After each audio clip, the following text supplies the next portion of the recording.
গাছ দেখতেছেন, এটা একটা কেশি, এখানে অনেক কিছু রোপণ করছে, ক্যাপসিকাম, টমেটো, সব কিছু আছে এখানে।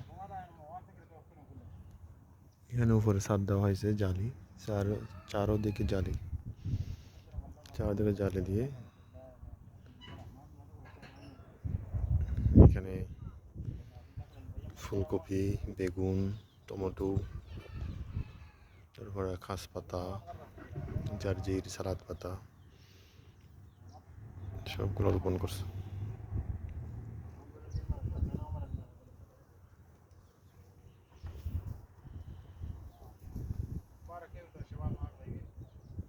যেটা পানি দেওয়া হয় ইয়ার মাধ্যমে, দেখতেছেন একটা পাইপের মাধ্যমে পানি দেওয়া হয়।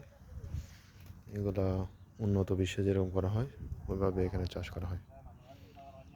মাশাআল্লাহ, অনেক সুন্দর।